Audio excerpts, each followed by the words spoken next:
Well, first of all, it's a great pleasure to come back to the Hong Kong Forum after an interval of 3 years. And I'm sure you all know what I have been doing in the last 2-3 years. With 20 months working very intensively on trying to give Hong Kong people one person, one vote in the selection of the chief executive. Despite the vetoing of that constitutional package, we are still very committed to doing good for Hong Kong in all respects. And on that score, I have to express on behalf of the Hong Kong SAR government our appreciation of all our Hong Kong business associations overseas, and of course the Federation and the TDC for the good work done in promoting Hong Kong's interests over the years. I would take you through a PowerPoint presentation on the work that we are doing in strengthening Hong Kong's competitiveness. And then I'm happy to take a few questions. Well, first of all, in the International Institute of Management Development yearbook this year on world competitiveness, I'm pleased to say that Hong Kong has climbed 2 ranks to become the world's number 2 in terms of competitive economy. And that's, of course, a very encouraging sign for us. I need to repeat this because people tend to sometimes be very worried about whether Hong Kong's core values and Hong Kong's traditional strengths have been undermined. So I have to repeatedly tell you that this is not the case. We maintain our strengths. We know very well that these core values are the most important aspects of Hong Kong's competitiveness. They include the rule of law and independent judiciary. And by the way, when we talk about rule of law and independent judiciary, in September this year, we have gone through a very significant month for the rule of law and independent judiciary. Because within that same month, the Court of Final Appeal moved into its new building, or its old building, which is the former Supreme Court of Hong Kong, and the former Legislative Council building on Jackson Road. Is the photo you see here. It's a beautifully renovated monument which now houses Hong Kong's Court of Final Appeal. And within the same month, the Department of Justice, which is another important institution to safeguard rule of law, moved into what we now call the Justice Place. So you wonder where is the Justice Place, Michael? The Justice Place is a former CGO. Is the main wing and the east wing, and actually together with the west wing, is not going to be just the Justice Place for the Department of Justice headquarters, but it's going to be turned into what we call a legal precinct with extra space being made available for other legal institutions in Hong Kong and overseas, like the Hong Kong IAC, International Arbitration Center. So this is, in my view, very symbolic of the importance we attach to the rule of law and the independent judiciary in Hong Kong. I'll take you through very briefly on the other strengths. We remain a free market with very low and simple tax regime, no trade barriers, free flow of capital, and we are still voted by the Heritage Foundation as the freest economy in the world for 21 consecutive years. Rights and freedoms are guaranteed under the Basic Law. We have a free press, free flow of information, and an efficient and clean government. But that doesn't mean that we should be complacent. I think we need a lot more to do in order to enhance Hong Kong's competitiveness. So I've put together this, what I call the 5 strategies in enhancing Hong Kong's competitiveness, and I'll take you through these one by one. The most important thing is, of course, economic performance. As the chief executive has said, if we do not have economic growth, we just don't have any means to improve livelihood, to improve the environment, to improve education. So economic growth is our number 1 priority. And you see here that we have our 4 traditional pillar industries: financial services, trading, logistics, tourism, and professional services. But more focus and attention will now be put on what we call the emerging industries. And I'll take you through at least 2 of these in the presentation later on. But we should not forget the traditional pillars, because these are very important constituents of the GDP and also in terms of job creation. In terms of trading and logistics, To be very honest with you, our port is under threat. There's a lot of competition from mainland ports. We are now the world's number 4. So we have to do other things in order to enhance our trading and logistics.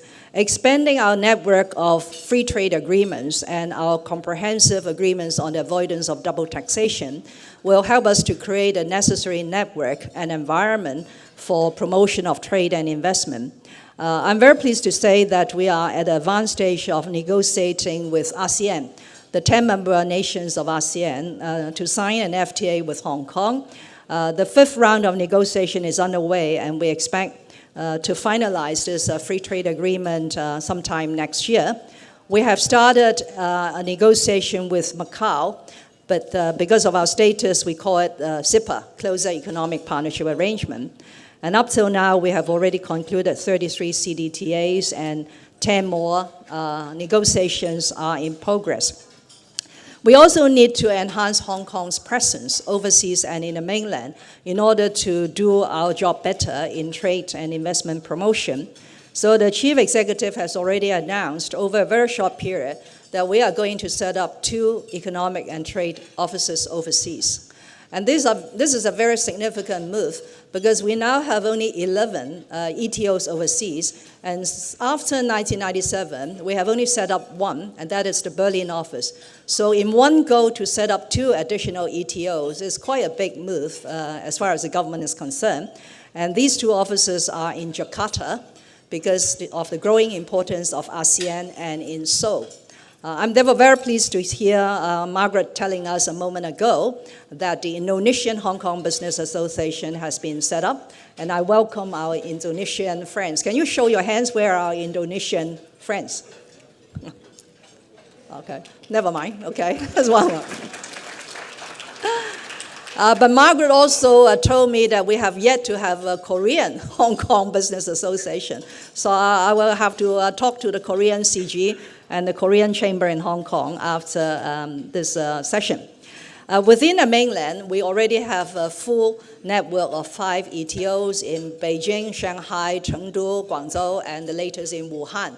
But we are strengthening that network by setting up what we call liaison units. So in the final plan, each ETO in the mainland will have at least 2 to 3 liaison units. So for example, the Guangzhou ETO will have a liaison, already has a liaison unit in Shenzhen, already has a liaison unit in Fuzhou, and they probably will set up a 3rd one very soon.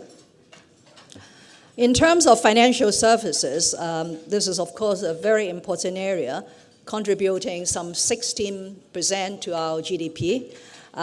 We are going to leverage, of course, on the internationalization of the renminbi, especially with the inclusion of the renminbi into the special drawing right currency basket of the IMF. We are building the largest offshore renminbi center in Hong Kong in terms of both deposits as well as renminbi bonds being issued in Hong Kong. At the same time, we have not forgotten about Islamic financing. This is also a growing area. The second sukuk has been issued earlier this year and was very sought after by institutional investors. In terms of a stock market, the Shanghai Hong Kong Stock Connect was launched in November 2014, and we expect the Shenzhen Hong Kong Stock Connect to follow. In July this year, we have achieved mutual recognition of funds between the mainland and Hong Kong. In terms of professional services, there are certain sectors which particularly stand out. One is in promoting alternative dispute resolution. Basically is in arbitration and mediation. The Secretary for Justice has been doing quite a lot of roadshows these days to promote our legal services in Hong Kong. In terms of basic liberalization of trade and services between the mainland and Hong Kong, well, I'm very pleased to say that we have just achieved that last week with the signing of the 11th supplement to CIPA, following the Guangdong Agreement last year, which already has given our services almost unrestricted access to the mainland, to the Guangdong market.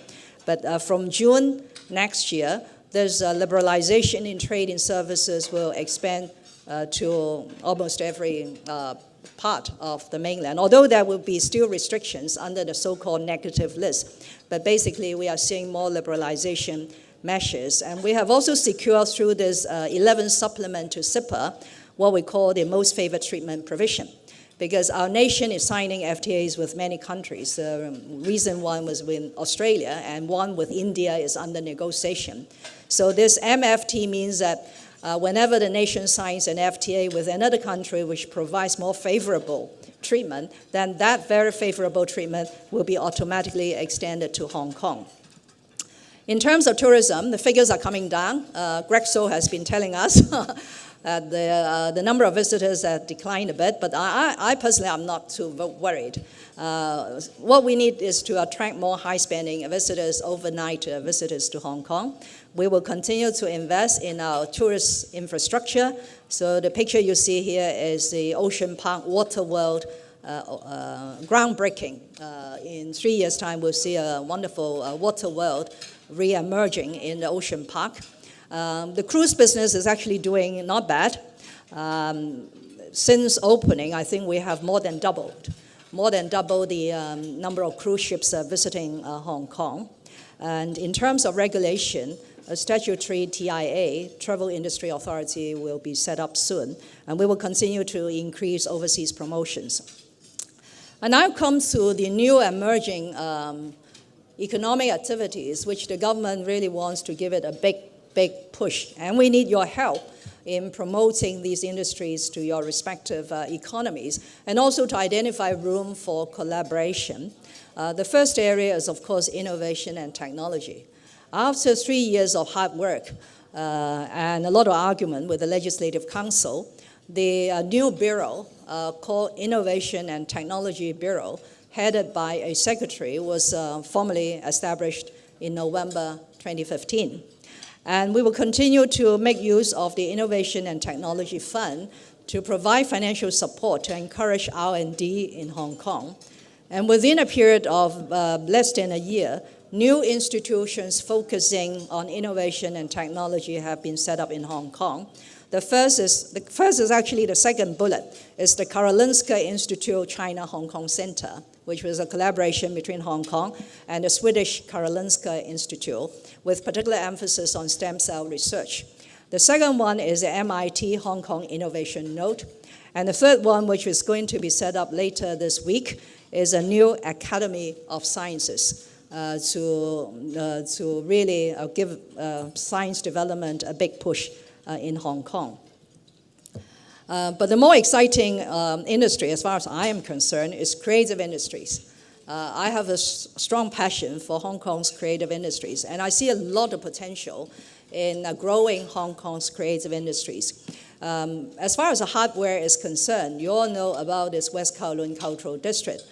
By the way, it is no longer a piece of idle site, sunbathing. That's what people used to say, 曬緊太陽. It's not the case. Works have started on site. We have a nursery park which has been opened, and every month we have a free space happening on a Sunday in the nursery park for people to enjoy and to have fun. The Arts Pavilion, which is a mini M+, will open next year, and the Xixu Center, the first performing arts center, will be ready in 2017, and then followed by the M+ Museum. All the works have started on these projects. The Lyric Theatre complex, which is now a 3-in-1 with a great theatre, with black box and studio theatres, is now undergoing detailed design, and we expect it to be finished in the year 2020. By the way, I have all the money needed to build all these projects, so don't worry about cost overrun. The next batch is another story, but at least I can assure you that I means the West Kowloon Cultural District Authority, which I chair, we have got all the money to build these wonderful venues for Hong Kong. At the same time, not many people are aware of, we are building an East Kowloon Cultural Center in Ngau Tau Kok, which is very much like the Hong Kong Cultural Center, again with concert halls and studios, theaters, and so on. We are undergoing a major renovation of the Hong Kong Art Museum to provide 40% extra exhibition space. The PMQ has been opened. I hope visitors have a chance to visit the PMQ on Hollywood Road, which is a design hub for Hong Kong. And a central police station undertaken by the Hong Kong Jockey Club will be ready to receive its first visitors in the middle of next year.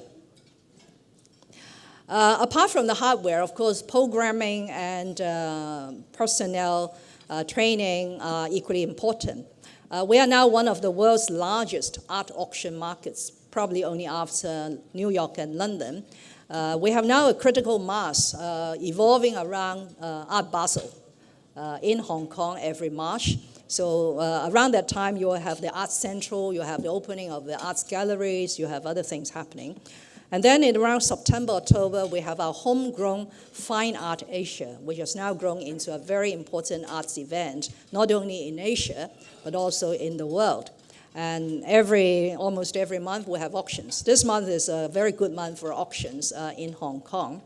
We have large-scale arts and cultural events. The most well-established one as well is the annual Hong Kong Arts Festival, the International Arts Carnival, the New Vision Arts Festival by LCSD. Our overseas community is also very active in Hong Kong's art scene. We have the La French May every year, which is very successful now. And I was told by the Italian Consul General, are you here, Antonello, that the Italian Consulate together with the Italian Institute of Culture and the Italian Trade Commission are probably putting together a similar exciting event to showcase Italian arts and culture in Hong Kong. And of course, we should not forget about the movies, so the Hong Kong International Film Festival. And right now, this week, Hong Kong is hosting the annual Business of Design Week. And this year, we are partnering with the city of Barcelona. It is now a so sought-after event that many countries are competing to partner with us in being a partner in the Business of Design Week. So we have already settled for next year and for the year after next year. So it's all very exciting. In order to enhance Hong Kong's competitiveness, the government has to continue to invest in infrastructure. We have a long-term housing strategy with an ambition to build 480,000 housing units in the next 10 years. So my colleague, the Secretary for Development, is now finding land everywhere, leaving no stones unturned. Right now, 53 kilometers of new railway lines are under construction. The Southern Island Line, the South Island Line East section will open next year, and it will then be a 4-minute drive from Admiralty to Ocean Park. That's how exciting that is. And we already have another RDS, Railway Development Strategy, being planned, which will add another 30 kilometers to our rail network. We have major cross-boundary projects because Hong Kong's economy has to be integrated with the mainland. So these cross-boundary projects are very important.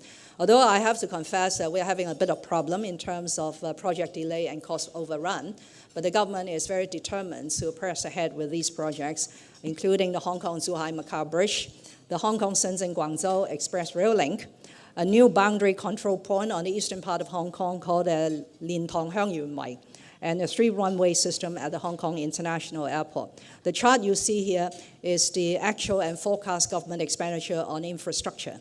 You can see that we will soon be spending almost 100 billion Hong Kong dollars every year on infrastructure. People are the most valuable asset of Hong Kong. So we will continue to enlarge and enhance our talent pool. The priority, of course, is in nurturing local talents. So we are providing multiple pathways to young persons. For those who want to go to universities, we have increased the number of degree places, but in a very modest manner, because at the same time, we feel that vocational education should be another pathway for our young people. For those who have taken a sub-degree, we are providing articulation places in universities for them to complete a degree program. We start to provide financial support for Hong Kong students studying in the mainland last year, and this has proven to be very well received.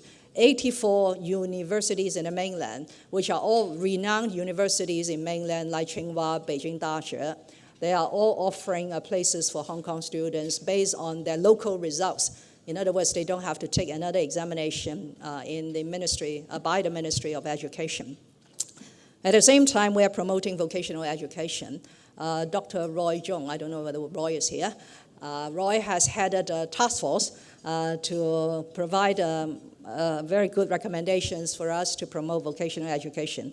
And the chief executive will respond to your recommendations, Roy, provided he gets the money to implement the many recommendations in your report.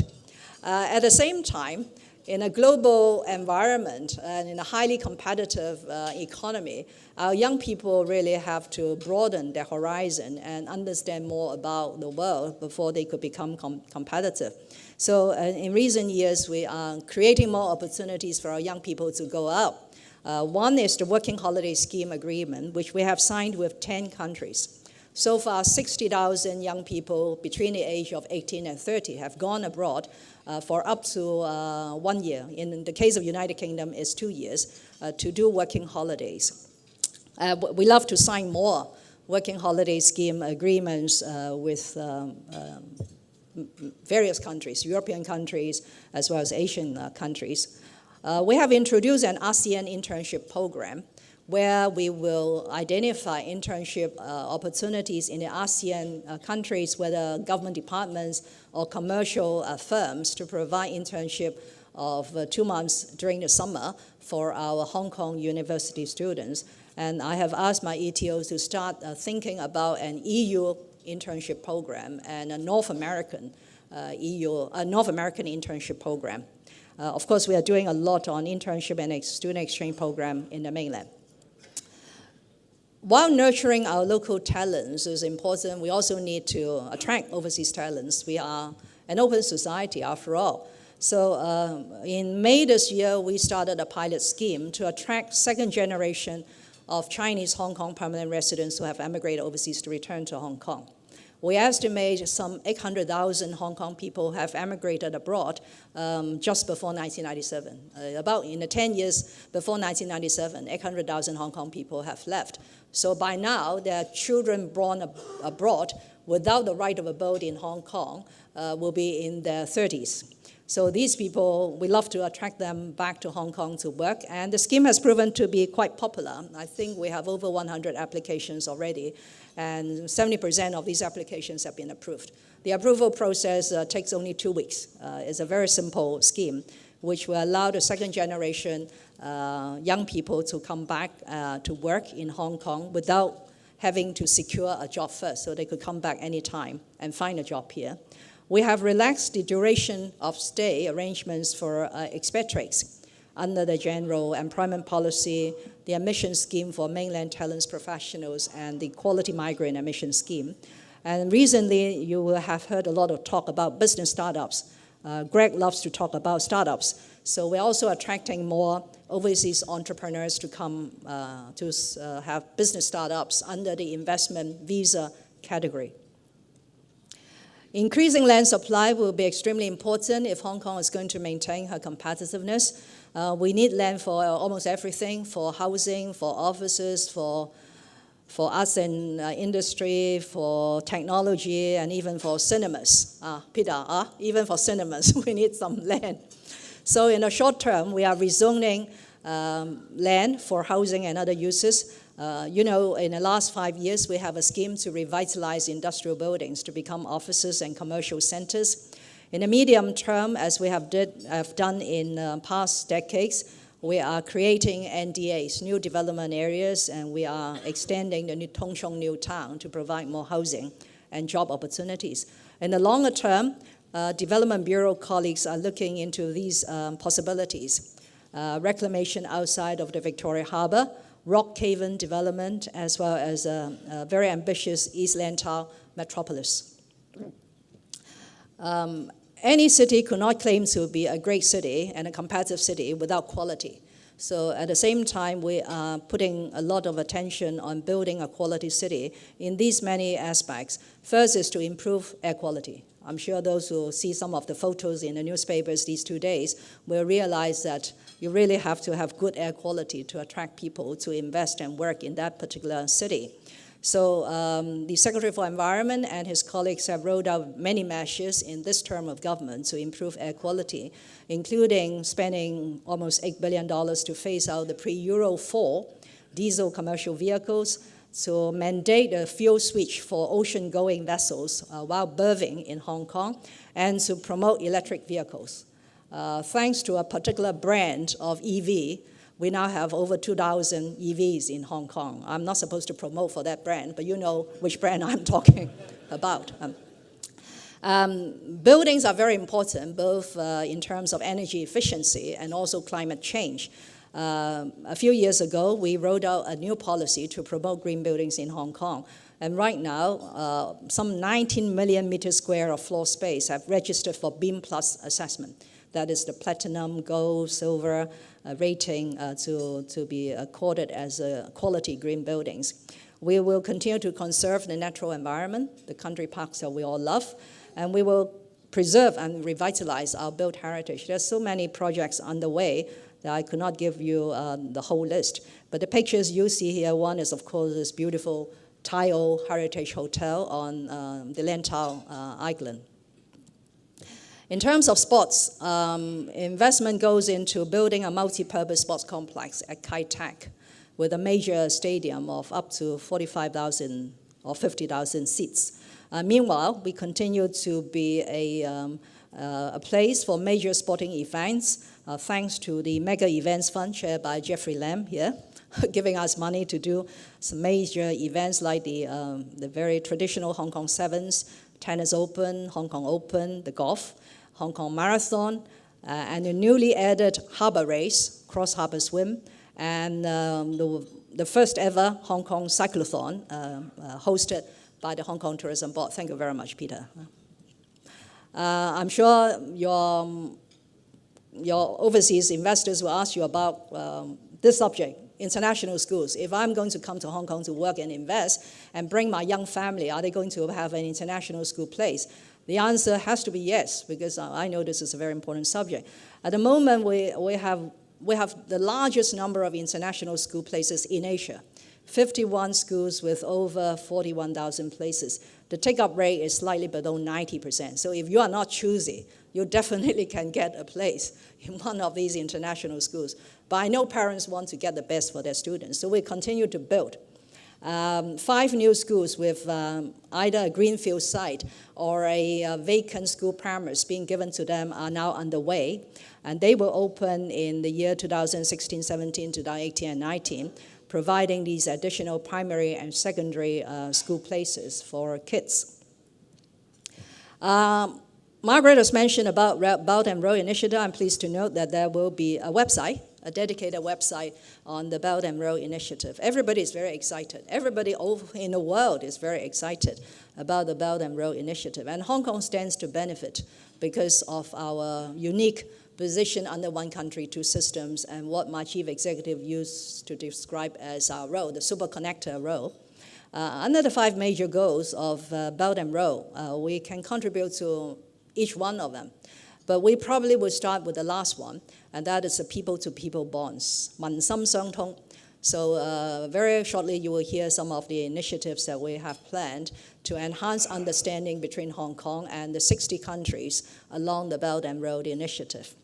We should continue to capitalize on our strengths as a super connector, making use of our financial center, professional services, and so on. So this is really the time for all of us, especially for people in Hong Kong, to appreciate Hong Kong. And I come here to appreciate all the wonderful work that the Hong Kong Business Association Worldwide has done for us. Thank you very much. Thank you, Chief Secretary. Please remain on stage. Ladies and gentlemen, we will now have the Q&A section. It's a great opportunity to share your thoughts with the Chief Secretary. So please feel free to write your questions on the paper provided and pass it to our staff.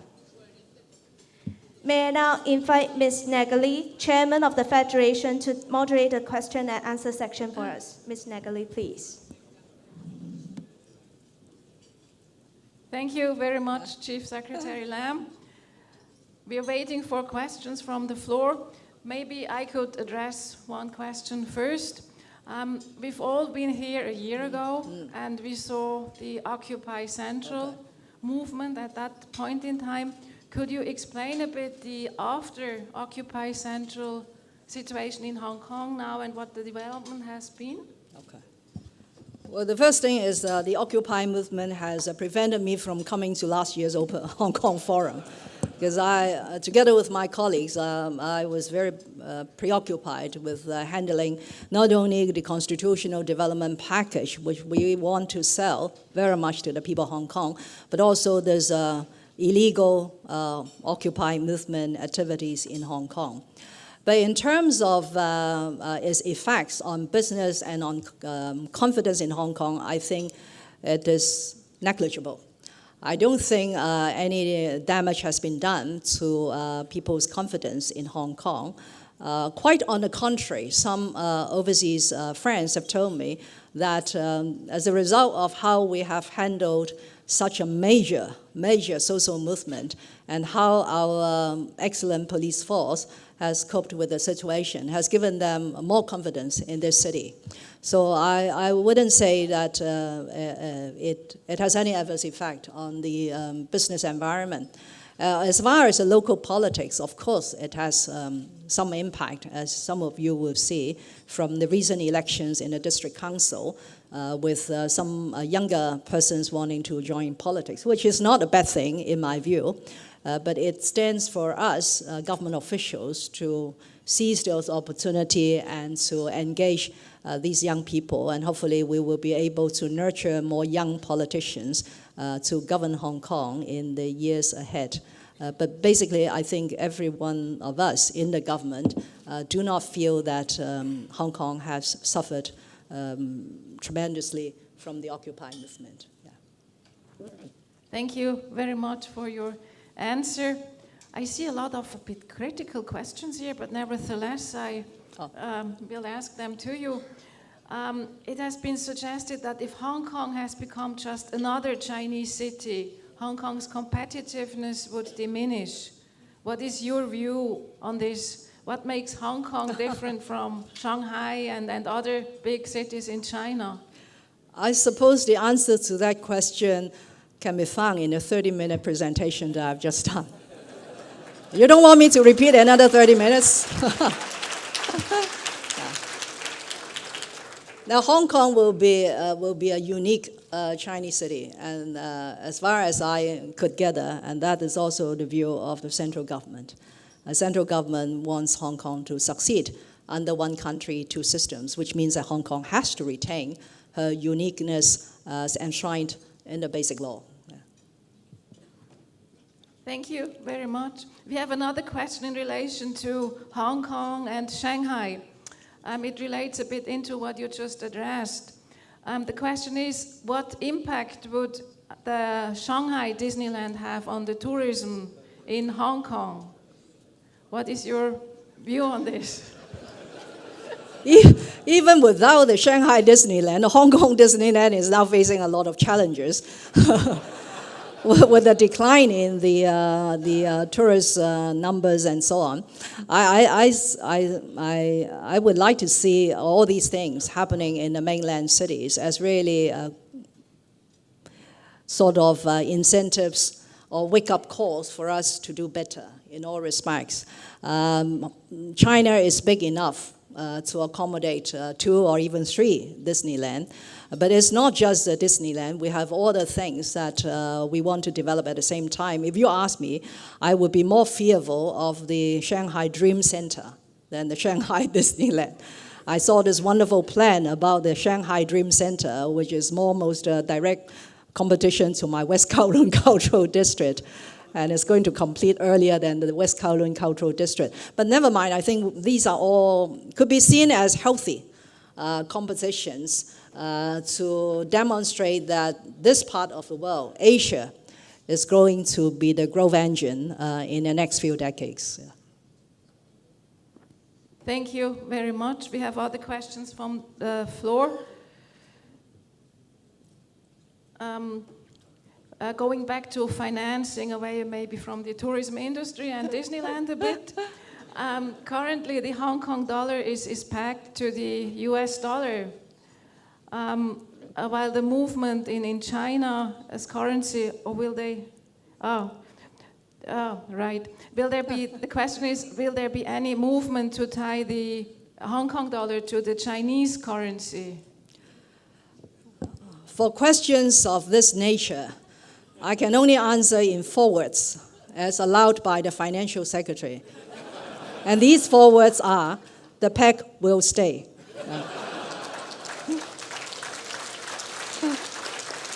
By the way, almost all the things that I've shown you in the last 30 minutes do not come under the portfolio of the Chief Secretary. From finance to tourism to creative industry and technology, none of these interesting things come under my portfolio. I have all those livelihood issues of social welfare, labor argument, kindergarten education, TSAs, and you name it. That's a follow-up question on the education part. You mentioned that you do a lot of initiatives with universities. There was the question, any strategy to enhance the engaging of overseas universities in the project? Oh, a lot is happening in terms of collaboration with overseas universities. Most of them are at the level of what we call university to university. If you just go into any of the UGC-funded institutions or even some of the self-financing universities in Hong Kong, they are collaborating on all sorts of projects. We have a 20% quota for us to take in non-local students, although for the time being, I think the 20% quota has been taken up mainly by mainland students, but we do want our universities to go for internationalization. So wherever I go out or other principal officials go out on overseas trip, very often we will visit universities to promote about Hong Kong wanting to attract more overseas students and wanting to have more collaborations with universities overseas. For example, when I was in Ireland, I went to Trinity College Dublin, and shortly thereafter, the president came over and have met with almost every one of the UGC-funded institutions to talk about collaboration. When I was in Australia in September, I went to University in Melbourne, particularly the design school in the University of Melbourne, and shortly thereafter, the ministry in charge of design and culture have come to Hong Kong to talk about collaboration in the Business of Design Week. So Hong Kong remains very attractive to overseas educational institutions and also other business institutions. So that's why you will be kept very busy as members of this Hong Kong business associations worldwide. I'm sure you will be kept very busy in the years ahead to promote some of the new initiatives that I have shared with you and in generally promoting about Hong Kong. Are you going to take one or more, two questions? Yes, one more, maybe. Okay, one more from the ground here. It's a follow-up question on the education thing, I believe. When I was a student in Hong Kong, I was struggling with Cantonese in any way, because it's very difficult for foreigners. Putonghua also. But the question here is, the standard of English has, according to some studies, been decreased in Hong Kong, and if you look at the rankings, the proficiency sort of plunged from they say here, the 12th to the 33rd rank. And that would mean it leaves Hong Kong behind other places like South Korea, Japan, Taiwan, Beijing, Shanghai even. Are you worried about this situation? Well, on this issue, I will have to confess that I'm worried about the declining standard of English in Hong Kong, and that's why whether in the school system, in the universities, or even with some of our institutions, we need to do better in promoting the standard of English. But inevitably, we are losing a bit of the English-speaking environment. How long have we not spoken English in the Legislative Council, Jeffrey? We now don't have a single opportunity to speak in English in our Legislative Council, that is our parliament, and that's a problem. But I do admit that this is a problem, and so I'll ask a couple of our committees in charge of promoting English to really to do better. So also I encourage you to come more often. You come more often, we have more opportunity to talk English. Thank you very much. Okay.